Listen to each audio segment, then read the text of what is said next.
Bien, creo que nos quedamos en esta lámina,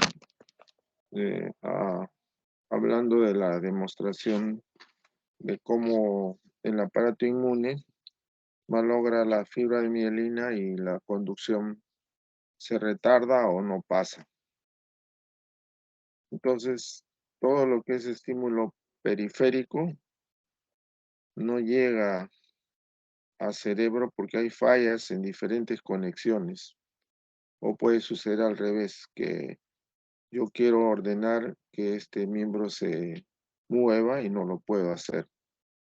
Y cuando inerva pues la caja jaula torácica, el individuo entra en insuficiencia respiratoria y es la causa número 1 de fallecimiento en, en Guillain-Barré, ¿no?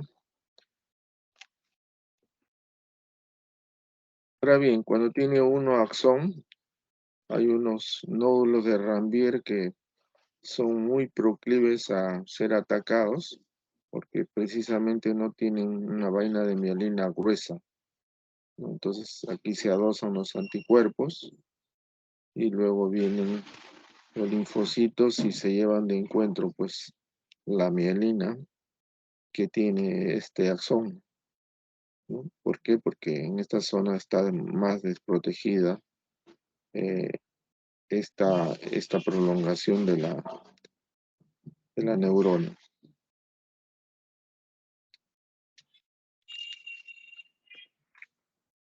Entonces, hay que estudiar el riesgo de transmisión de un virus.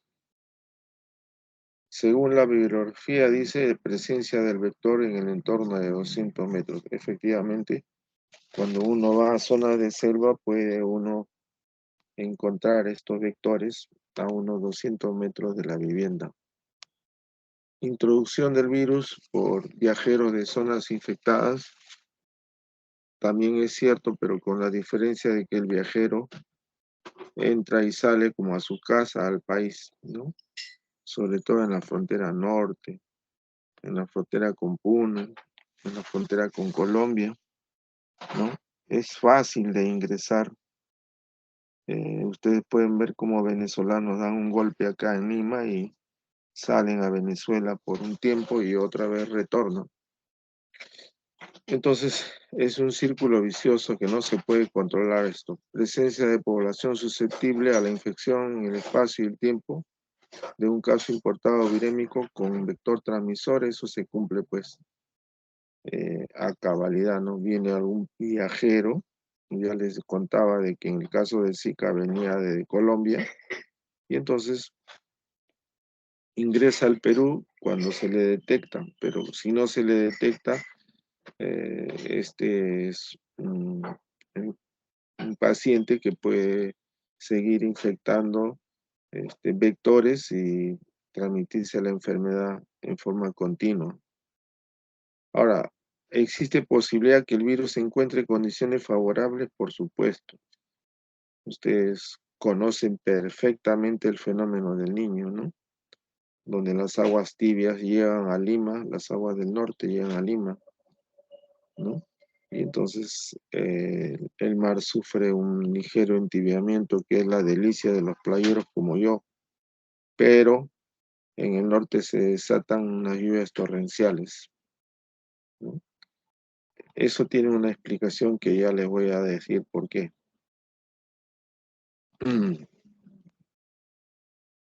Entonces, si ustedes quieren hacer un experimento, aún en invierno, pongan un vaso de agua o miren su vaso con su cepillo de lavarse dientes, como en las paredes tienen adosadas huevitos y se van desarrollando las pupas, ¿no? Hasta que se transforman en zancudo adulto y salen. Entonces, no hay necesidad de estar en verano, porque el simple hecho de tener un recipiente con agua hace que tenga facilidades Anopheles, Aedes, para poder desarrollarse e infectar, ¿no? Sobre todo estas aguas que está en baldes, en cilindros que no tienen tapa, o cuando hay fenómeno del niño en los aniegos, ¿no? Entonces, es muy fácil captar este concepto porque una vez que el bicho pica, puede picar arteria o vena y entonces sacar sangre infectada, suponiendo que este es un paciente, y contagiar a uno sano con todos los síntomas que nosotros hemos detallado minuciosamente en las láminas anteriores. Ahora, el riesgo de transmisión autóctona. Mm, Los riesgos de transmisión autóctona en nuestro país son poco probables porque nuestra costa es árida. Más bien todo viene o por Brasil o viene por la zona de frontera, ¿no? Donde se desarrollan muchas plantaciones y hay animales silvestres, etc.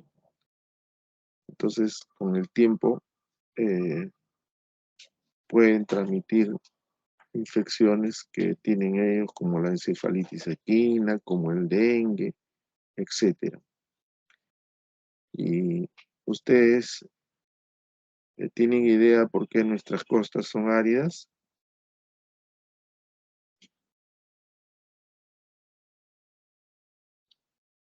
Es muy sencillo, ¿no? Una corriente que viene del sur, que es la corriente de Humboldt, ¿no? Es una corriente muy fría. Y una corriente del norte es una corriente tibia. Más o menos en Piura se encuentran las dos corrientes y sirven de un emporio para que se desarrollen el microplancton y crustáceos, que sirven de alimentos a los peces más grandes. Entonces, esta zona está llena de embarcaderos chinos, rusos, americanos, que se llevan el pescado, pues, ¿no? Y entonces aquí tiene que ver mucho el control de la marina. Ahora, ustedes se pueden imaginar por qué no hay control de marina contra estos barcos de arrastre. Ya se pueden imaginar las causas, ¿no? Entonces, si no fuera este problema de la corriente del Humboldt, nosotros fuéramos como el Brasil, una población con clima tropical porque estamos muy cerca del Ecuador, ¿no? Fíjese hasta dónde llega la zona tropical. Entonces, parte de Argentina, parte de Chile sería tropical. Eh, todos los chilenos, como esta zona es árida, es una franja, no tienen agua, siempre ellos están mirando geopolíticamente al sur peruano, ¿no? Y su geopolítica nos pregonan que ellos deben llegar hasta Arequipa, ¿no? Así que estamos avisados de que siempre hay un pretexto para comenzar conflictos. Y en este caso va a ser por el agua. Con la tierra que despojaron a Bolivia y al Perú, hay grandes cantidades de cobre en estas zonas, con los cuales financian el armamento, porque el cobre chileno no es nacionalizado, no es como en el Perú, que la tienen las actividades privadas. Ahí el cobre chileno lo maneja el Estado y parte de los ingresos se destinan a las Fuerzas Armadas chilenas, por lo cual ellos están actualizados en cuestión de armamento. Entonces, todo está fríamente calculado. Estas son las características del virus a la microscopía electrónica, ¿no? Y estas son las características del virus de acuerdo a un arte que se practica, ¿no? Eh, el género entonces es Flavivirus, la familia es Flaviviridae.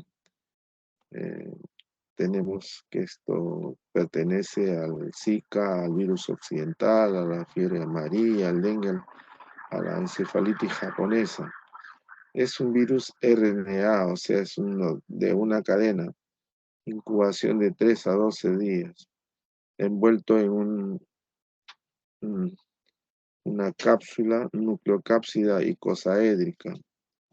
Y entonces en el América Latina se identificó el linaje africano y el linaje asiático, ¿no? Eso también ya algo les he contado. Ahora, ¿por qué se investiga genoma?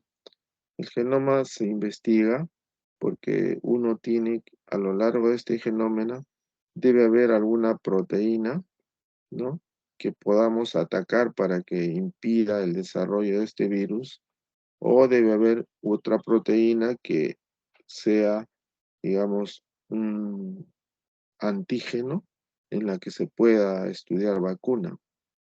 Entonces, o pues se pueda fabricar vacuna por métodos artificiales. Entonces, pero le repito, esta no es una enfermedad que ataque a grupos de poder, ataca generalmente a grupos de población pobre que no tiene mucha educación, que vive en zonas eh, altas como en las favelas en Brasil, ¿no? Y entonces mm, no a la industria farmacéutica, menos a las potencias mundiales, eh, tienen tiempo para gastar dinero en estas enfermedades.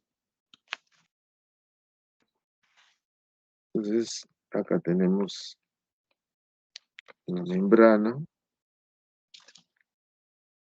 ¿no? Tenemos el núcleo con su genoma de RNA, las poliproteínas que están segmentadas y que uno puede encontrar algún lugar donde parar la reproducción de este virus si se generara un antiviral, o encontrar una de las proteínas que sea un suficiente antígeno para preparación de vacunas, ¿no? La estructura que nos da una idea de cómo es la cápside, de cómo es la membrana, ¿no? Cómo está el núcleo, ¿no? Con fines didácticos. Acá tenemos, por ejemplo, qué pasa con el dengue. El virus se adhiere e ingresa por la membrana plasmática, ¿no? Se fusiona el virus con un endosoma y libera su hebra de RNA. Entonces comienza a procesar las poliproteínas y se hace una copia de este ARN. Este ARN copiado se va al retículo endoplasma para intentar madurar, ¿no? Cogiendo material del citoplasma. Entonces pasa a otra fábrica que es el aparato de Golgi, donde comienza a ensamblar mejor al virus y hasta que finalmente este virium se acerca a la pared de la célula plasmática y se lleva parte de su membrana, y por fusión de las vesículas en la membrana plasmática liberan un virus maduro, ¿no? Que va a su vez a infectar luego de que este Aedes pique. Lo mismo sucede con el chikungunya porque son primos hermanos. Lo mismo sucede con el Zika, ¿no? El virus se adhiere a receptores, ¿no? Estos receptores ingresan formando un fagoendosoma, liberan el material de RNA, se produce el procesamiento de este RNA a que sea una de doble cadena y pasa en forma inmadura al aparato, al retículo endoplasma. Entonces ahí va madurando, va ensamblando mejor el virus y pasa al aparato de Golgi, donde finalmente es un provirus casi perfecto. Entonces se aproxima a la membrana y sale a seguir infectando, ¿no? Entonces, como ustedes ven, el ciclo del Zika con el del dengue se parecen porque son virus primos hermanos, ¿no? Ahora, cuando la infección se produce, ya les decía, puede cursar asintomático, efectivamente puede cursar asintomático, o presentarse con una clínica moderada. En las mujeres pasa desapercibido, pero las consecuencias son la gestación, cuando existe gestación. Entonces, hasta un 80% de casos se considera, según este reporte que está acá, la fuente, ¿no? Se considera de que los casos se presentan de manera sintomática, pero en un 20% de casos, en fase aguda, incluyen este exantema, que es muy difícil de ver en un paciente de color, ¿no? ¿No? Nos imaginamos, por ejemplo, a Farfán, ¿no? Con estas lesiones, este exantema va a ser difícil de ver. Tienen fiebre, tienen artritis o altralgia, conjuntivitis purulenta, que es un marcador, ya les enseñé el cuadrito antes. Tiene dolores musculares, tiene dolor de cabeza. Y con menos frecuencia, dolor retrovitario, anorexia, vómitos, diarrea y dolor abdominal. Los síntomas duran de 4 a 7 días y en general son autolimitados.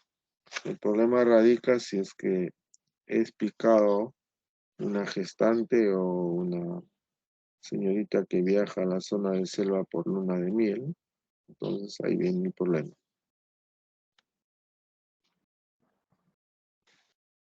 Ustedes pueden ver esta conjuntivitis que no tiene secreción, ¿no? Es una conjuntivitis seca, ¿no? Una lámina clínica puede expresar más de 1000 palabras que yo lo esté a ustedes mareando, ¿no? Y aquí tienen una articulación tomada después que ha picado el zancudo, pues se hincha esta articulación, como yo le decía, general pican en el pie o en la pierna, porque como es un clima caluroso siempre tienen falditas cortas, ¿no? Pero si me dieran me preguntaran qué tipo de enfermedad yo pensaría, estando en la selva yo diría, este es una chikungunya, pero a veces el Zika puede tener también eso.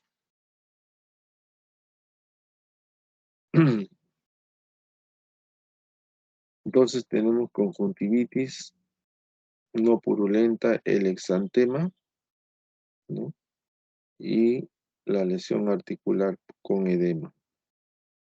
Entonces acá tienen a una paciente que demuestra el sitio donde presuntamente picó este Aedes, donde defecó, y por rascado podemos meter el virus o el virus puede entrar por el picotazo, ¿no? Que da este Aedes. Lo cierto es que la señora no se da cuenta en el momento que le pica este Aedes aegypti. Reacciona después de 10 minutos cuando se le hace un abón, una reacción media alérgica que le causa prurito, pero ya está inoculada, pues. En este caso es una señora de 50 años, no hay ningún problema porque no va a haber gestación de por medio, pero en las más jóvenes sí. Entonces, definitivamente, ¿no? A medida que avanzaba el Zika, avanzaban los cuadros de microcefalia, ¿no? ¿Por qué? Porque estos cuadros ya estaban confirmados laboratorialmente y la microcefalia pues estaba corroborada por un sistema de ecografía 3D o 4D. Acá tienen la bibliografía. Entonces, fíjese en Brasil que tienen un buen sistema de historias clínicas. ya detectan desde el 2010. Ellos se dan cuenta recién en el 2015, pero ya ellos habían tenido casos anteriormente. Y acá ustedes tienen, digamos, a colores los sitios de los distritos, las provincias de Brasil que están tomados, ¿no? Fíjese que de 153 casos del 2010 se pasan a 1248, luego a más de 4000 casos en el año 16, ¿no? Entonces, justo coincide esto con eh, la presunción de que iba a haber fenómeno del niño. No hubo ese año, no hubo fenómeno del niño, sino en el 2017, cuando ya Kuczynski estaba en el gobierno. Entonces, lo recibió la corriente del niño fatalmente a Kuczynski, ¿no? Y empezaron los problemas. Y acá tienen la fuente. Ahora bien, ¿por qué es importante enfocar esta enfermedad? Que, ¿cuál es la importancia? La importancia es el producto, pues, de una madre, ¿no? Si un producto le sale malo, es una decepción, ¿no? Para una madre tener un hijito así, eh, con esta cabecita reducida, ¿no? Que le va a causar problemas neurológicos, no va a estudiar bien, no va a caminar bien, y es una carga que la he visto que la verdad produce una decepción tremenda en las señoras, ¿no? Ustedes pueden ver en esta expresión, cuando uno tiene un hijito, ¿no? Eh, Uno pone una cara de alegría, ¿no? Comienza a sacudirlo, a besarlo, a hacerle jugar, a hablar, pero miren la expresión de esta cara, ¿no? Habla por sí sola, ¿no? En tus adentros dirá qué mala suerte he tenido, que estaré pagando para tener un bebito así. Entonces, ella no sabe que ha sido producto de una infección viral. Y lo mismo sucede en la favela del Brasil, donde hay garotas bonitas, pero tienen un feto, un mal producto. Entonces, ahí la consecuencia es que el hombre no asume la responsabilidad de papá. Entonces se fuga, se va y la deja a la señora sola. Entonces, para poder, el Estado ayuda poco para poder mantener este tipo de niños. En general, en el Perú, la enfermedad mental está muy dejada de lado, muy dejada de lado. Por eso es que tenemos cualquier cantidad de personajes en las calles y debiera dar vergüenza a los anteriores gobiernos en no haber preocupado por la salud mental del país, ¿no? Y ahora, post pandemia, ha comenzado la preocupación, pero es una preocupación retórica, ¿no? Deberían haber más servicios en los hospitales generales para apoyar el problema de la situación mental del país y apoyo medicamentoso, por supuesto. Entonces acá tienen las ecografías que nosotros decíamos. Ah, su hijito tiene mm, 34 centímetros, 35 centímetros de diámetro, su perímetro cefálico. Entonces no se preocupe, señora, vaya a su casa, su hijito está totalmente normal. En el caso de microcefalia, entonces no era así, le decíamos, bueno, existe una posibilidad de anomalía. Pero resulta que en el cerebro de estos niños ya tienen presencia y deterioro de algunas poblaciones neuronales, aún teniendo el diámetro normal de la cabecita. Entonces cambió nuestro concepto. Y eso es porque tenemos que actualizarnos pues, en la investigación de una enfermedad. Y esto se lo doy a manera de ejemplo para que cuando ustedes tengan que hacer su temita de seminario de investigación, ustedes vean la importancia de encontrar artículos recientes. ¿Por qué? Porque la medicina es una carrera muy dinámica. Lo que antes se decía que era cierto, entonces pueden haber otros estudios que ya lo dejen de lado, ¿no? Entonces, como en el COVID, ¿no? Decíamos que la ivermectina, la hidroxicloroquina era la voz, pero después estudios han demostrado que no es tan cierto esas aseveraciones. Entonces, la medida de control y prevención siempre vamos a fallar. ¿Por qué vamos a fallar? Porque no tenemos en nuestras fronteras una vigilancia adecuada, ¿no? Los venezolanos se han dado el gusto de hacerse puente de madera a unos 100 metros del puente que se va de Perú a Ecuador. Ahí no pagan nada, no les revisan nada de lo que llevan, etcétera. Están en su garbanzal. La detección de laboratorio ni pensarlo, pues en zona de frontera no va a haber reacción en cadena de polimerasa, ¿no? A lo más tendrían que poner un centro de salud que haga exámenes de ELISA, pero eso todavía es una utopía porque eh, están destinando más dinero para la salud, pero hay que accionar, hay que actuar, ¿no? Hay que tener prioridades. El gobierno ha anunciado que con lo que va a pagar la Telefónica va a empezar invertirlo en salud y educación. Ojalá que eso sea cierto. El manejo clínico que nos queda hacer a nosotros ya se los he detallado. Medida de prevención y control es una fumigación buena, ¿no?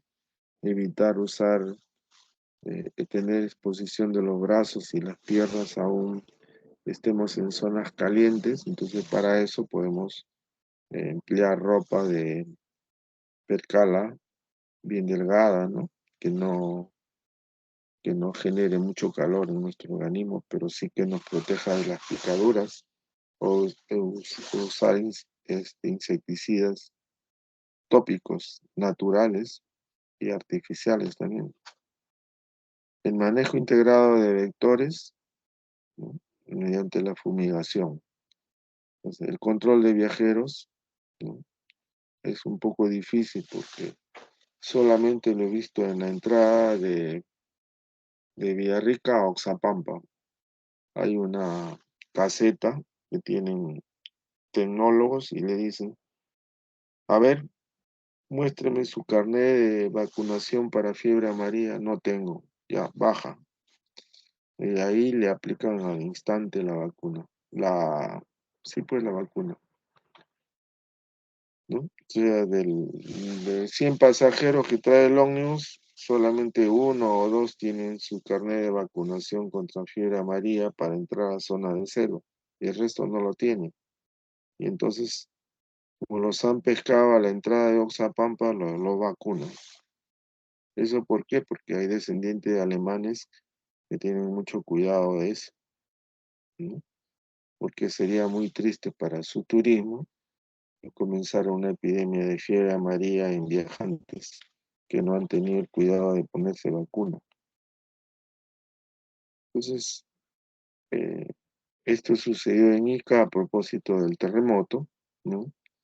Donde se destinó gran cantidad de recursos para la reconstrucción de Ica, Pisco, y este dinero destinado se hizo humo, ¿no? Lo único que ha quedado son las casas que donó Venezuela, que eran casas prefabricadas, con su buena ventana, con su buen jardín, con su buen cerco, ¿no? Que hasta ahora perduran, ¿no? ¿Y por qué se hizo esta donación? Porque pensaban hacerle una reconstrucción de una tierra que da buena uva, buena cosecha de camotes y otros más, ¿no? ¿Cuál es el defecto de esta lámina? ¿Ven algún defecto?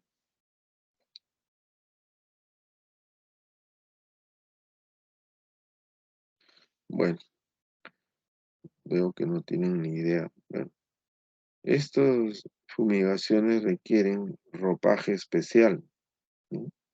¿Por qué? Porque estos productos pueden generar penetración por la piel y al absorber el sujeto puede tener síntomas de intoxicación por insecticidas y a futuro puede haber, digamos, algún cambio cromosómico en sus células. Entonces, por eso no es que toma tu aparato y fumiga, no es así, tienen que darle facilidades al, al señor que se está ganando la vida y darle una vestimenta adecuada, pues, ¿no? Como esta, ¿no? Ujú. Para que la fumigación sea efectiva y a él no le afecte estos chorros, ¿no? Otra medida que ustedes van a una localidad es decirle, sabe que ustedes tienen bastante madera, hagan una tapita a esta agua de pozo, ¿no? O estas llantas, por ejemplo, pueden ir a donarlas a Ayacucho, a Purímac, para que se hagan su ojota. Y ahí tienen en la ojota un zapato para 10 o 20 años, porque esto tiene una resistencia muy buena. O decirle, hay tantos potos en Piura, dale la vuelta o no lo tengas así, porque ahí generan con la lluvia almacenamiento de agua. O organizar a su comunidad y comprar este tanque de plástico que cuesta 800 soles y comenzar, ¿no? Antes se tenía que poner tubería de plomo, ¿no? Codos de plomo, entornillar, sellar, ¿no? Ahora, eh, como la ciencia ha aumentado y ha perfeccionado, estos tubos ahora son de un material inoxidable, ¿no? No le menciono el nombre, pero tienen que comprar el mejor del mercado, ¿no? Para que dure. Son fáciles de instalar porque utilizan un pegamento de color azul. Cuando hay charco, por ejemplo, usted tiene que pedir al señor alcalde que venga con su bomba de extracción de agua, ¿no? ¿Por qué? Porque si no extraen el agua de acá, los niños comienzan a usarlo como una laguna.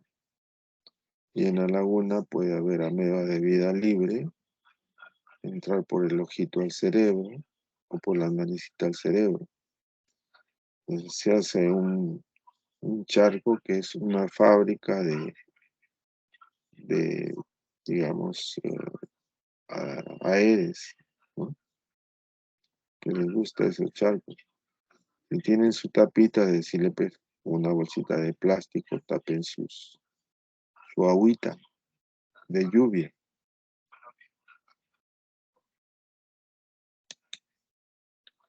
¿no? Lo mismo sus porongos, ponerle una tapa aunque sea de plástico, ¿no? Su recipiente de plástico, que lo laven bien, pero que le pongan algo que genere cobertura, ¿no? Estos también que fabriquen sus recipientes, pero que tengan tapa, ¿no? Explicarle a la señora que nunca meta la mano en un tanque de agua, porque en las uñas o en la manito puede llevar bacterias y puede llevar parásitos. Entonces, malogran todo un tanque de agua que tanto cuesta perforar, ¿no? O frente a mi hospital hay estos tipos de tanquecitos, ¿no? Que le hacen un huequito acá y le ponen un caño y ya tienen su tanquecito propio, con tapita negra, ¿no? Vale bien barato.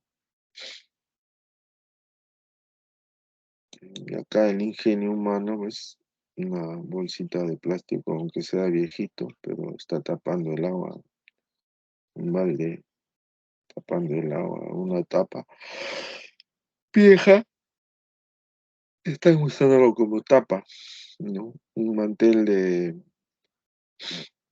de cocina de la parte donde uno en el comedor usa, lo están utilizando como mosquitero. Y ahí interviene el ingenio humano.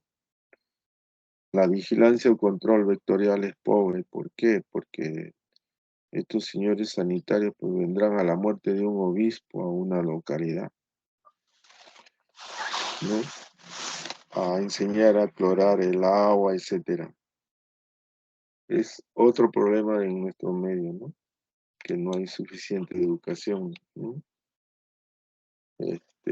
Acá en nuestro medio, por ejemplo, el Día de Todos los Santos es el Día de todos los vivos. ¿Por qué? Porque el Día de Todos los Santos, las señoras tienen costumbre de ir al cementerio a rezar por sus familiares que han muerto, entonces le llevan flores y le llevan floreros. 15 minutos o 10 minutos después que se retiran los familiares, se llevan los floreros con las flores y revenden a otras personas.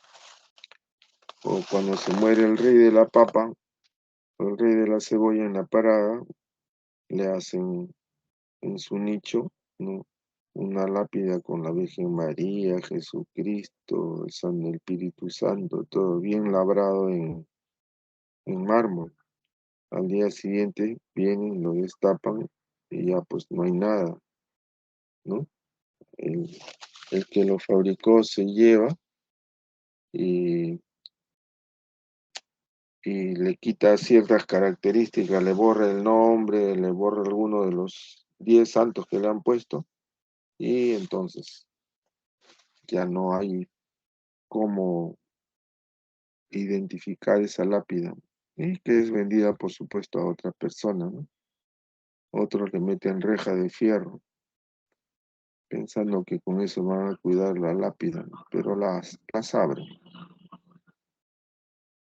En nuestro país se han vuelto unos artistas. ¿Por qué? Porque no hay, el Poder Judicial no actúa. Viene un robo y lo sueltan. Porque hay prebendas de por medio mm, y aplican la ley de la manera que más al mejor postor.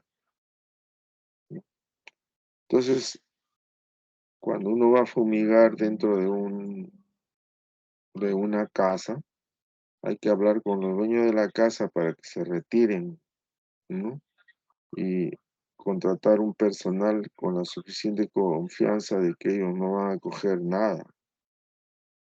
El día que me instalaron a mí gas en mi casa de cálida, me tiraron dos eh, de esos routers que me permiten mejor señal. Ensuciaron mi baño. Así que cuando vayan personal, donde ustedes tienen que estar vigilados con los ojos de propietario, porque no se sabe de dónde han contratado a esas personas, ¿no? Entonces roban si uno no se da cuenta. Después, con respecto a los policías, deben de ser un poco más conscientes, ¿no? Si uno decomisa, ¿no? Esto que vale oro para la gente pobre, deben de industrializar el plástico y devolverle pues recipiente con tapa, porque la verdad con gente que gana 800 soles, 900 soles mensuales, ¿cómo pues va a tener este, vajillas de primera? No, es imposible eso. A medida que eh, mejore el sistema, ¿no? A medida que se vuelva más equitativo la vida, entonces podrán instruirse mejor, comprarse una radio para escuchar sus noticias, un televisor para ver actualizaciones ahora que hay internet, y etcétera. Entonces podrá hacer la vida mejor.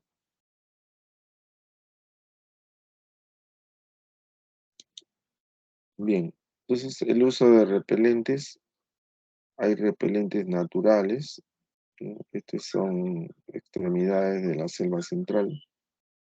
Este es un niño de la selva central. Están aplicando un repelente ya de uso industrial, ya son artificiales, estos son naturales, de hecho, a base de plantas. Entonces, finalmente, el tratamiento, no hay vacuna, ya le dije las razones, ni tratamiento específico, porque es una enfermedad viral.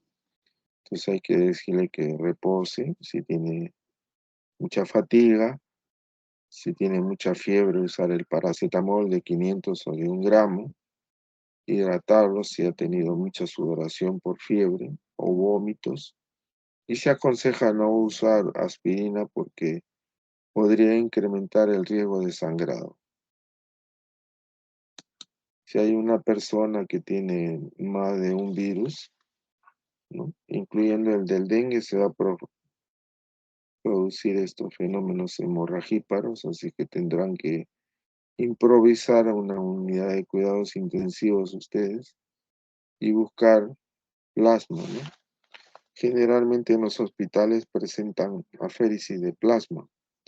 Una bolsa de aféresis de plasma contiene 5 unidades de plaquetas en una sola bolsa, pero eso no es posible en los sitios donde no está preparado, ¿no?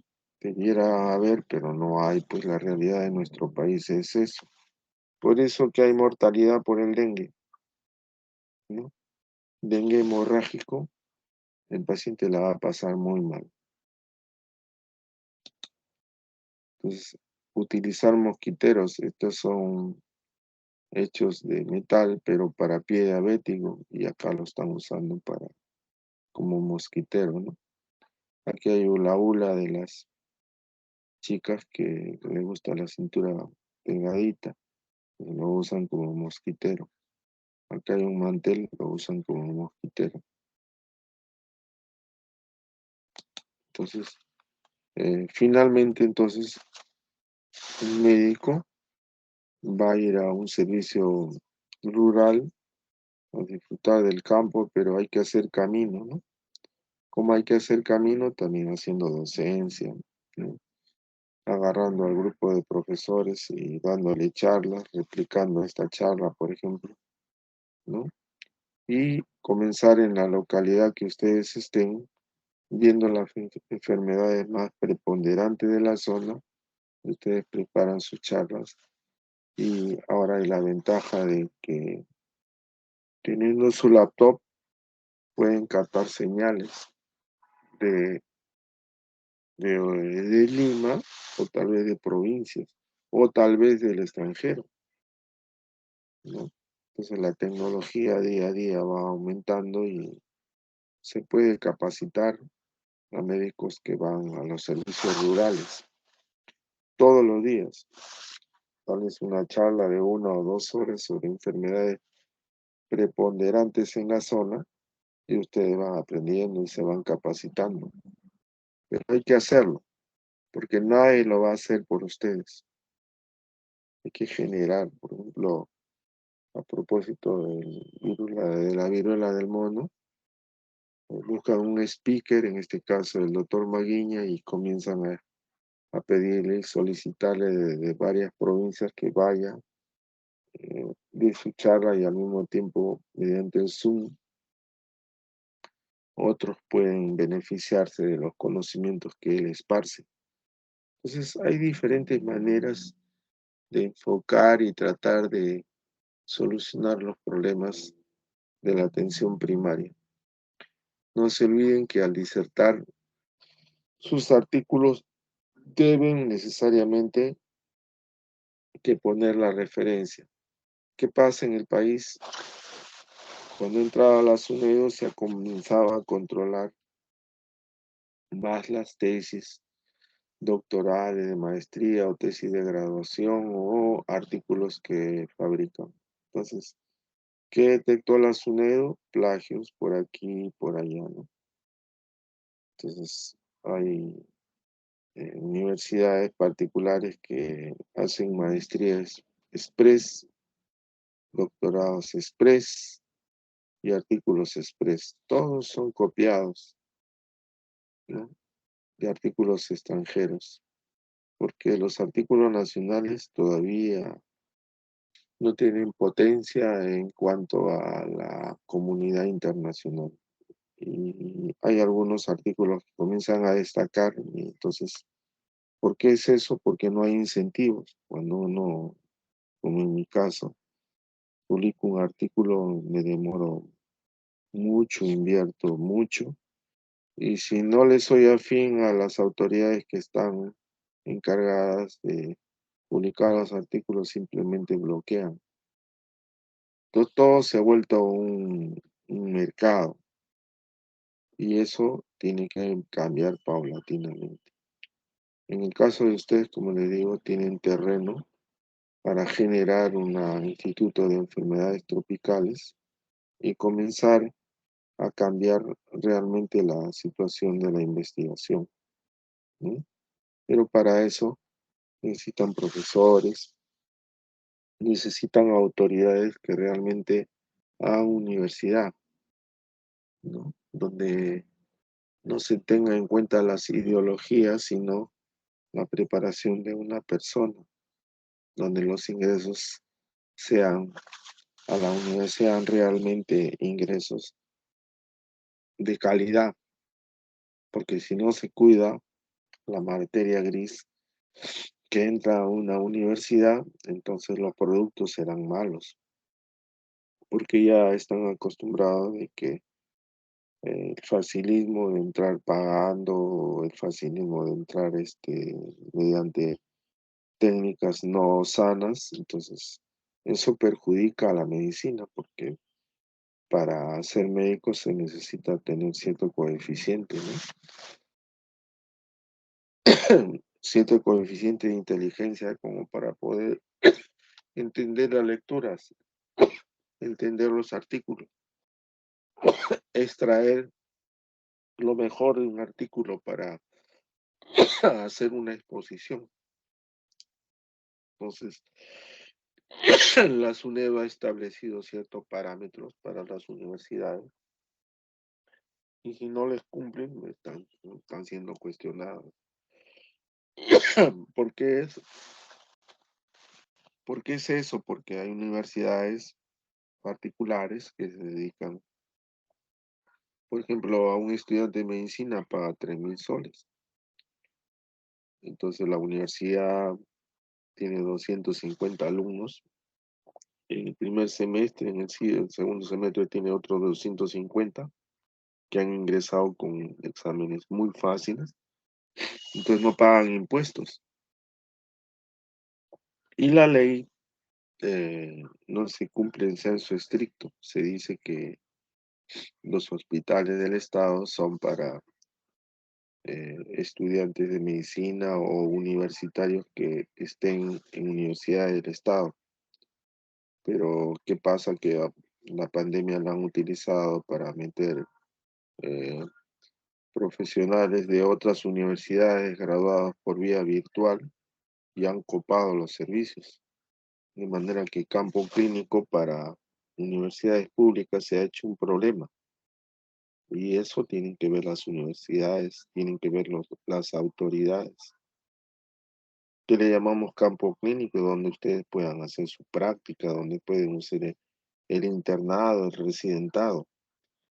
Entonces, el poder económico que hace es contratar a médicos que están prestando un servicio en una sala y los captan, pues, ¿no? Los pagan mejor. Entonces, se ponen al servicio de universidades que tienen poco ranking, ¿no? No tienen muy buena preparación de profesores. Entonces, esos profesores les sirven de apoyo para que puedan desarrollar sus actividades. Entonces, es toda una estructuración que ustedes deben tratar de mejorarlo, ¿no? Ya en mi época hemos tratado de hacer esto, hemos conseguido muchas cosas, pero ahora, después de la pandemia, ha habido un desbarajuste total. Se han tirado abajo la SUNEDU, que era la única entidad reguladora, y probablemente vuelvan los problemas que antes han tenido. Bien, ¿hay alguna pregunta, algo que no está claro?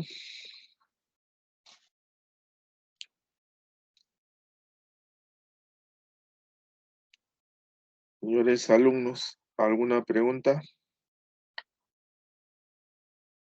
Bueno, cuando en este caso yo les debo una hora, yo puedo agarrar una tarde que ustedes me brinden una hora, en horas que no colisione con otros cursos y se recupera. Eso no hay ningún problema, ¿no?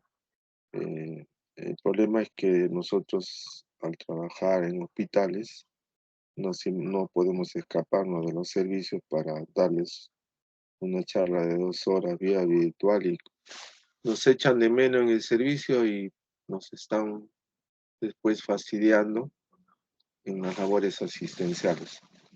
Es muy diferente que ustedes estén rotando en una sala y entonces uno está haciendo el servicio asistencial y simultáneamente va enseñando al alumno que está asistiendo a la sala, ¿no? Pero ahora por el momento estamos en forma virtual y hay que tratar de que esto ya tenga un final como en otras universidades para que puedan beneficiarse de una buena formación.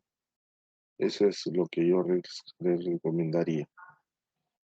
Lo otro es que cuando hagan sus trabajos, de seminario de investigación, hagan trabajo de grupo. Como son 12, algunos de ustedes tendrán más facilidades para buscar artículos por en el PubMed. Entonces entran, sacan los artículos que quieran relacionados con las enfermedades que se le va a dar y los que no saben buscar artículos, pues aprendan junto a sus amigos de clase, ¿no? Aprendan o ellos que les enseñen, aunque en el Perú somos un poco egoístas, ¿no? Entonces, procurar sacar artículos actualizados, ¿no? Procurar no copiar del libro, porque el libro tiene un atraso de 5 años. Si ustedes cobran un libro del 2022 traducido al español, tiene 5 años de atraso, o sea, la edición de que han traducido probablemente lo hayan hecho 5 años atrás. Por eso es necesario que busquen artículos eh, que ahora hay acceso por internet actualizados y hagan su presentación de una manera adecuada, siempre referenciando. Les vuelvo a repetir, si ustedes no se acostumbran a referenciar, entonces es un plagio, ¿no? Y si ustedes referencian, a pesar de que han tomado de un artículo, de un libro, entonces no constituye un plagio porque ustedes lo están referenciando. E inclusive ustedes han puesto la página de donde han sacado. Pero si ustedes quieren contrabandear y hacer que esas publicaciones sean de su autoría, se pasa a un software y facilísimo sale en el software cuál es el artículo original, de dónde es el DOI, de dónde es el origen de ese artículo, y ustedes lo están copiando íntegramente.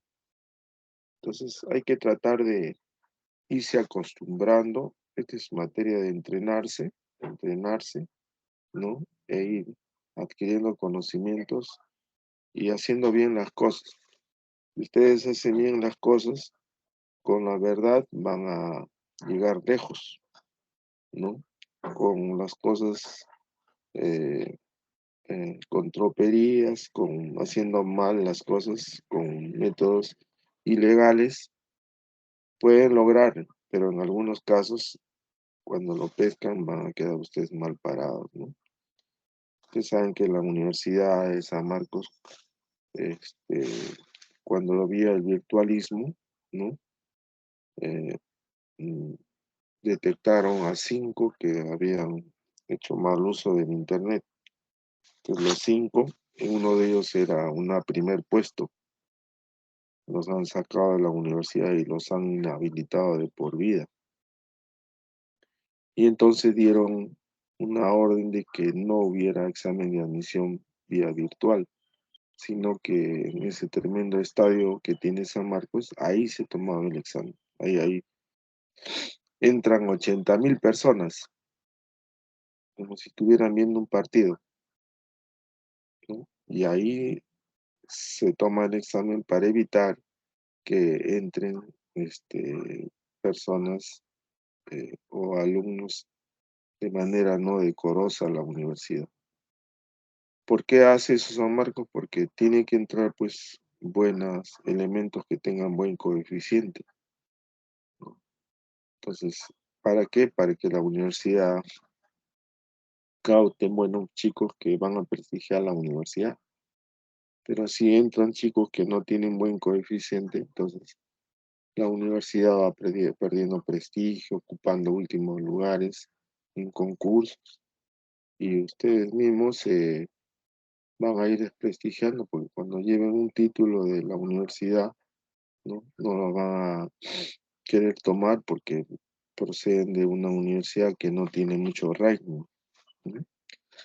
Entonces, todo eso tienen que verlo en el desarrollo de su carrera y siempre acostumbrarse a estudiar por lo menos 2 horas diarias de lectura, ¿no? Como que si leyeran un periódico, leer artículos nuevos para que puedan ustedes ser buenos médicos a futuro.